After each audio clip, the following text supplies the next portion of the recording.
Hi,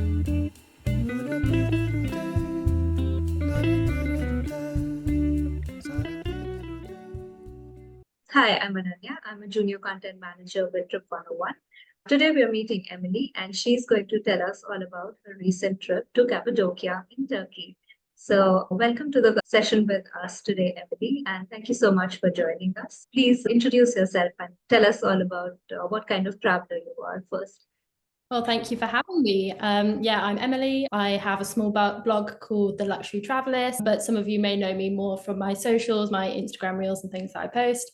So I'm in my free time, I'm a luxury travel blogger. I'm based in London. Obviously, a lot of my traveling stemmed from my early years. Actually, at university, I studied law and German, and I ended up doing a year abroad in Austria, which obviously neighbours quite a few other countries, Switzerland, Germany. And because of that, I really sort of fell in love with traveling. I was able to easily get into northern Italy, sort of a 1 hour drive. And it really sort of opened my eyes up to the world and all the exciting opportunities that travel presents. So that's kind of where it all started from. And then since then, I've been able to sort of do more longer haul destinations. Most recently, I've gone to Cappadocia, Black Forest around the Christmas time. Yeah, so it's been really nice. Oh, wow. How old was your blog? So yeah, I started my blog when I was doing my year abroad in Austria. It was a really nice opportunity to explore some more European countries. Then I graduated 1 year after, and we had the pandemic. And that was, again, a nice opportunity. We were all staying at home to kind of home in on my blogging skills. Once we were out of the pandemic, obviously travel was suddenly permitted again. And it was like a really nice opportunity to, we were so thankful that we could finally travel again and to kind of share some of those ideas, or even some of the tips that people didn't really know where they could travel to, or like what they could do after the pandemic. A lot of those little hacks and stuff, that's when I kind of really fell in love with blogging. Oh, wow. That's so great that right after the pandemic, you were sharing your tips with people so that they can, there was a lot of desire at that point to just go back into the world, see more of it, because we'd all been so homed up already. Yeah. So you said you traveled to in December last year? No, so that I went to the Black Forest around Christmas time when it was Oh, all sunny. And then Cappadocia was actually in May, which was quite a nice time. So that was the sort of shoulder season just before you have the whole summer season where lots and lots of crowds in Cappadocia. So I was quite lucky there weren't as many people there when I went. okay. So May is summertime in Turkey. Yeah, it's just the beginning of it. So I think June, July, August is when a lot of people go to Cappadocia. That's when it's the really hot weather. But May is when you're getting still around sort of 25 degrees or something like that. But it's a lot less crowds. And because it's one of those destinations that now a lot of people know about, that actually going in May time when there aren't quite as many crowds, and there's small little streets, winding little streets and things like that. So it was quite fortunate that we went that time. So sort of May time, or even like September, October after the main season is sort of the perfect time to go. The shoulder months. Yeah, exactly. So was this your first time in Turkey, or have you gone before? Not my first time in Turkey. I went to Antalya before, and then from there I took a drive to Pamukkale that some of you may have heard of, has those beautiful sort of salt springs. But it was my first time in Cappadocia. And if you don't know Cappadocia, you have to actually go through Istanbul normally to get there. So it's a little bit more of a trek. It's not one of those direct flights, but it was so, so worth it. And it's one of those places that it feels, even though lots of people know about it, it still feels a little bit like a hidden gem. Like there aren't lots of the kind of popular, well-known stores there. There are not sort of big attractions or anything like that. It's all kind of small, lesser known places, little traditional carpet shops, all that kind of thing. So it really feels like a hidden gem. It's quite a historical town. Definitely. It's interesting geographically because it has all of these turrets, and actually is one of the few places that you can book out hotels in the cave. So that's kind of what we did. We stayed in a lot of authentic cave hotels, and they build it into the cave. And that was really cool. And they have sort of swimming pools and part of the caves. And yeah, it's a really lovely way to explore a different side of Turkey. That's such a cool experience to have, like living in a cave, actually. Yeah. So how many days did you spend in Cappadocia? We spent just under 2 weeks, which was actually the perfect time. I think if you really wanted to squeeze it in, you could probably do it for about 4 days. But for us, it was quite nice to have that week afterwards to relax. I would say don't go less than 4 days, because if you want to, so one of the most popular attractions is to do like a hot air balloon ride.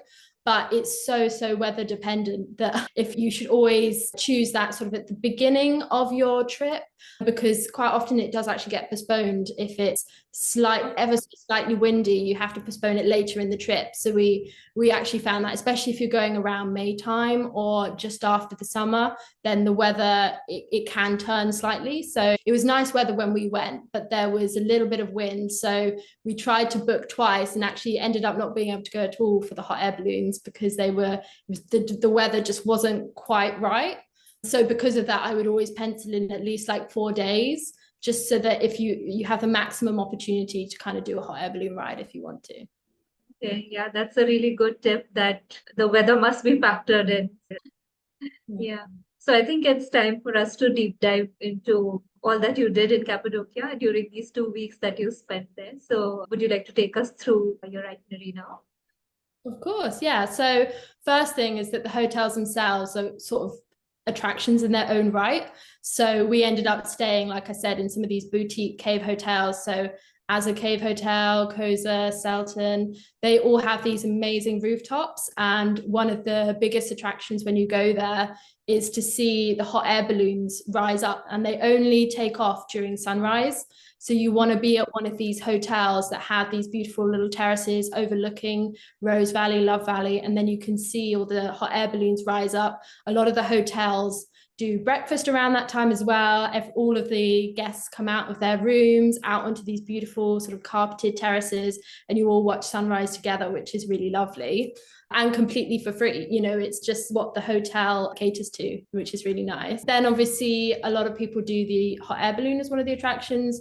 We personally weren't able to, just because of the weather, which was a real shame. But instead we ended up going horse riding through Rose Valley, which is super popular. And again, a really nice sort of authentic way to experience Cappadocia and all the amazing turrets and sort of geographical attractions there. So we did horse riding on one of those days. Also just walking through. So in terms of transport, you don't need to have a car or anything like that. Everything is walking distance from each other. From the cave hotels, you can literally walk about 10 minutes walk right sort of into the center. There you have all the sort of boutique carpet shops, which are sort of, again, attractions in their own right. A lot of people do little photo shoots there. They've sort of designed it really beautifully. They have lots of sort of authentic Turkish coffee places, which is really cute. So I definitely recommend going to Sultan Carpets, Gallery Ikman. And if you're traveling by yourself, they also offer the opportunity for the photographers who work there to take photos for you. Again, not very expensive. So don't feel like you have to be some professional blogger, come with your cameras, everything like that. Like they have lots of options to take away like a cute little memento, which is nice. And then finally, Pashagar Valley, that was probably one of my favorite highlights, which is known as Monk's Valley. And it's a really beautiful photo spot, again, with these amazing caves and turrets, just so evocative of Cappadocia. And that's about sort of 10, 15 minutes drive. So we ended up getting a taxi there, but it was so cheap. And that was literally the only bit of transport we had to do. And actually, it's worth saying, so to get to Cappadocia, you have to go through Istanbul almost any time. And then from there, so we went to Nevşehir, and really interestingly, and I haven't seen this sort of elsewhere, they have the hotels all grouped together to have group shuttles. So if you want to take a taxi, you don't have to pay for a private taxi. You can just ask the hotel if they have that shuttle option, and all of the hotels that we stayed at did. And then you're only paying about €10. You hop on, you tell them what time your flight is, they work it out with the other hotels, and you just take a taxi with the other hotel guests. So that's a really nice option, actually. That's so convenient, yeah. And that's quite nice on the part of the hotels to sort of tie in together with other properties as well to make that facility available for the guests. Yeah. Definitely. the coffee and the galleries and the carpet shops that you visited. What about the meals? Did you have them at the hotels that you were staying at themselves, or did you also drop by some restaurants or cafes? Yeah, so it was a little bit of both, really. I would say some of the best restaurants actually are at the cave hotels. So, as a cave hotel has this newly opened sushi restaurant that we tried that was really nice. Selton Restaurants and Rooftop Bar, that's one of the most famous ones, has one of the best sort of rooftop views. And you, even if you're, because they're quite small, these hotels, if you're waiting for a table, they have this beautiful little seated terrace where they're playing live music and you can just chill there, have some drinks while you wait, and then they'll take you right up to the restaurant. So there's lots of lovely options. Then if you walk into the town, slightly cheaper options perhaps. They have like a little, almost like a mini Chinatown. They've got some little Turkish restaurants and then a lot of Western options as well, your pizzas, your pastas, that kind of thing. But I think if you want the really authentic, beautiful sort of 5-star service, it's, yeah, go to those little authentic boutique hotels. And it's also a nice opportunity to see what those hotels are like. So if you've only booked, say, at one of those hotels, it's a nice option to actually see the rooftop at sunset in another place. They all kind of partner together. So it's a nice little neighborhood. Maybe you get different views from different properties, like you were mentioning, like the Rose Valley or the Pigeon Valley. So maybe they have different views as well. Yeah, definitely. I would say that, yeah, Selton restaurant had one of the nicest ones. Again, one of the other hotels we stayed at was Mithra Cave. That was really beautiful. And they had about 3 or 4 terraces there, and even an option to book out one of the terraces. So you had the whole thing to yourself for that sunrise. So if you were doing like a little engagement or sort of honeymoon away, then, and you wanted that private moment, then it's also an option. So a day in Cappadocia would begin quite early, like with sunrise. Yeah. So it must be like 6 a.m. or something.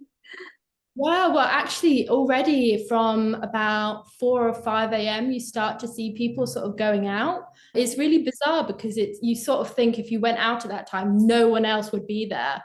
But it's Right. actually like the busiest time. That's when Cappadocia, everyone's in a hot air balloon, or they're watching a hot air balloon, or they're really interesting. But it's really nice. And it's nice that the hotels do their part to make it feel really special.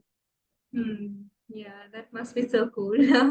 So you're saying that you were not yourself able to get onto a hot air balloon, but you could spot them up in the air. So were these like balloons without people in it, like, or?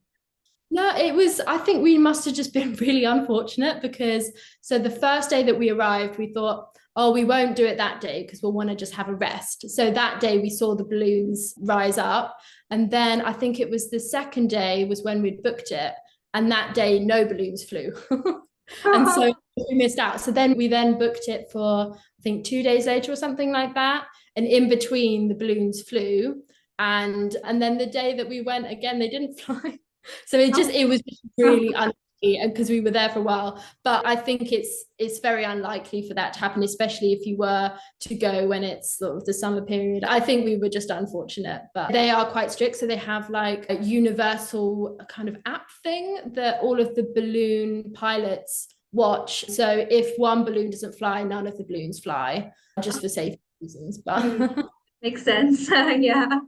I think Cappadocia wants you to come back again yeah. sometime to ride the balloons. That's why you couldn't do it this time, maybe. Yeah.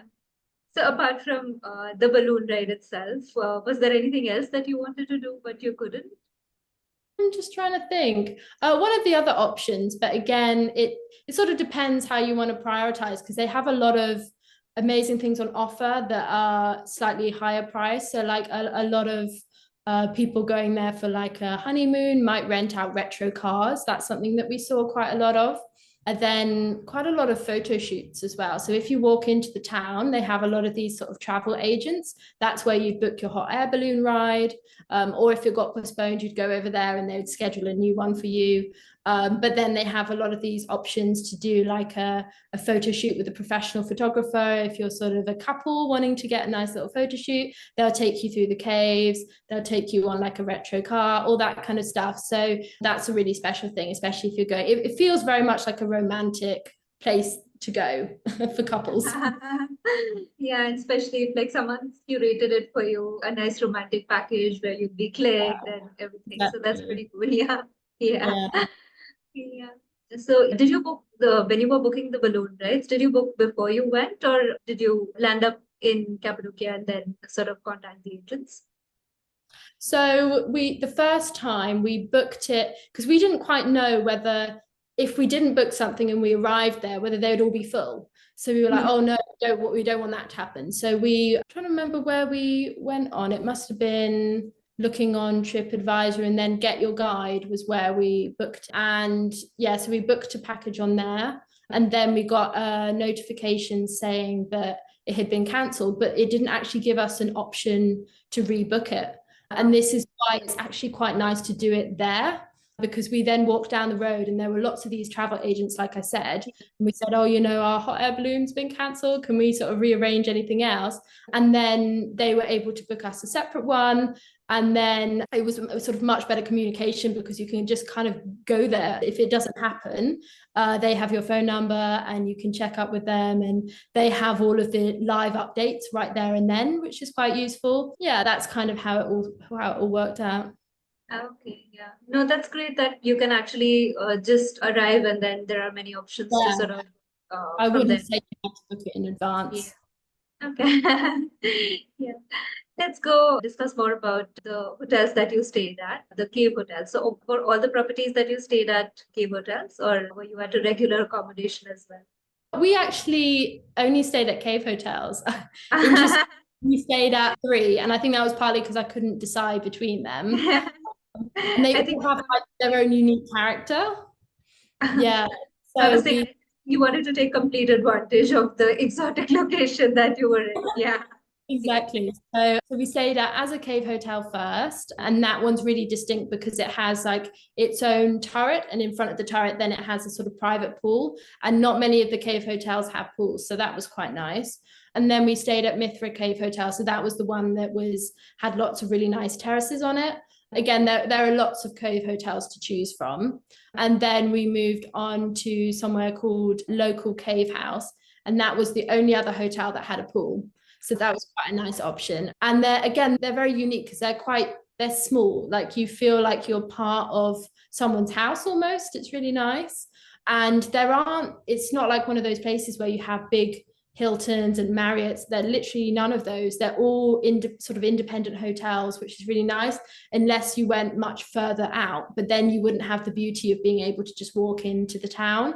So that's the really nice option of having like a sort of boutique hotel. And I believe that a lot of them, so Koza, Azza Cave, they're all partnered together like sister hotels. So quite often if you stay at one of them, you can visit the other one, or you can have dinner at one and then try out the pool at another one. So it's quite nice going to one of those kind of partnered up ones. That's pretty great, yeah, that you can stay at one and then hop over to another one as well. But I think from what you've told me, it seems like there's a very friendly business vibe among the properties in Cappadocia. So yeah, I think it must be that the people are also quite friendly. Yeah, definitely. Really. So among the three, did you have a preference for which one you enjoyed the most? Three that you I stayed? think probably as a cave hotel. And I might be slightly biased because when we went there, our room got randomly upgraded to like a honeymoon moon suite.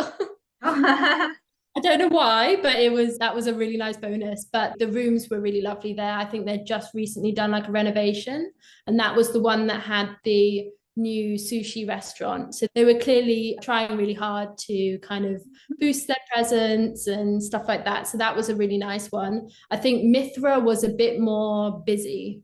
There were quite a few more people staying there. So the hotel service was nice, but they didn't have as much time to kind of help you around and that kind of bespoke service. The local cave hotel again felt very cozy and homely, and they gave us a little breakfast out on the terrace, which was really nice. So again, little cute touches like that you kind of wouldn't have at a sort of big, well-known hotel. So that's nice. Yeah, I think because all of these are these boutique type properties or they're independently run, they can definitely add that personal touch Yeah. for So what's it like staying in a cave hotel? Like how is it different from, other properties that you might have stayed at elsewhere? It is very different because when you think about it, you don't sort of have lots of natural light. You don't have like a view as such. You go in and it is a cozy little cave. It has, cave walls. The shower is sort of incorporated in the little cave. But they make it feel so Turkish. So it's got all the kind of unique Turkish rugs on it, little like lanterns and little Turkish teas and things like that. So it really does feel authentic, which is nice. Was there something unexpected for you during your stay at a cave hotel, or like something that you found unique maybe? I'm trying to think. I think for me, it must have just been waking up at sunrise and just seeing all of those balloons come up. And it just not even being something that you'd like paid for, or it just, you go out there and that's just what happens in Cappadocia every morning. Yeah. Yeah, that's so cool. So apart from for the first property, you got an upgrade to a honeymoon suite. What about the rooms at the other two hotels that you stayed at? Yeah, so I think the the Mithra one was probably the one I was slightly less interested in, the sense that, I mean, the property itself was really beautiful and it had those terraces and stuff, but the room itself was quite small. And I think with cave hotels, it becomes very obvious when it's a small room because you don't have like lots of windows and things like that. So that was, I think if it didn't have the terraces and the beautiful complex, I would have been a little bit, disappointed. But what about the local cave hotel was really nice because the pool was heated as well. So obviously with us going in May, some of the days were, I think there were a couple of days when it rained and stuff like that. It wasn't like the height of summer where you're happy to dive into a freezing cold pool. So having a heated pool actually was such a bonus. So that was nice for that one. What about from the terraces? Which one had like the best view? I think Mithra. Mithra had the best. Okay. So what where they fell short was in the room maybe because it was small and and it was also a very busy property, but they made up for it with the Yeah. views that they offered. Yeah. Does it look over a specific band, the view for Mithra? Mithra, because it's the highest hotel of the three. You're quite far away in some ways, but it means that you can sort of see the whole of Oh, Cappadocia. So the place where a lot of the balloons take off from is Love Valley. So you can see that really nicely. You can see a little bit of Rose Valley as well, but it's slightly further in the distance. Interestingly, with As a Cave Hotel, the balloons literally came right over the pool. So it was like that close to you. It was amazing. So it was quite a different experience between the two. yeah. I think it makes so much sense that you were earlier saying that even the hotels are attractions in themselves. So Oh, if, yeah, I can only imagine that like with such a panoramic view and those hot air balloons just gliding by, it yeah. must make for quite a scene. Yeah. I felt like I was in a Disney movie. Yeah. And you find that quite a lot of people dress up for the occasion. I saw a lot of young girls with long sort of ball gowns in at sunrise to take beautiful pictures. And, it's everyone's there sort of for the same reason. Yeah. Yeah. It would be quite a sight early in the morning. And it's definitely like sunrise and sunsets are something that I think human beings never get tired of capturing the beauty of. So definitely. Yeah. Yeah. Let's move on to the next segment that we have, which is about your tips and advice for travelers who are planning to visit Cappadocia. So, would you like to share some tips? I think the first one would be about the balloon, like when can you ride it and not? So, in terms of when you go, obviously, I didn't go in the height of summer, but I have read so much about trying to go in those shoulder seasons. So, I would definitely suggest, if you can, go around May, maybe a little bit later than I went. So, I went at the beginning of May, maybe late May, just before all the schools break up and stuff like that would be probably ideal. And I would make sure that you go minimum of 4 days, just because of that slight unpredictability with the hot air balloons. If you don't want to go in a hot air balloon, then don't worry about it. But if that is something that's kind of like a real priority for you, then I would definitely suggest going about 4 days and try and book something in for that first or second day, just in case you have to postpone it. Hopefully you won't, but just in case. And then my other top tip would be try staying in a cave hotel. They're actually really well priced as well. So we found a lot of them were priced between 100 to 150 pounds per night, which is really good because if you were staying at a 4-star or something like that somewhere else, you would probably be looking at something more than that. And this really was like an authentic experience.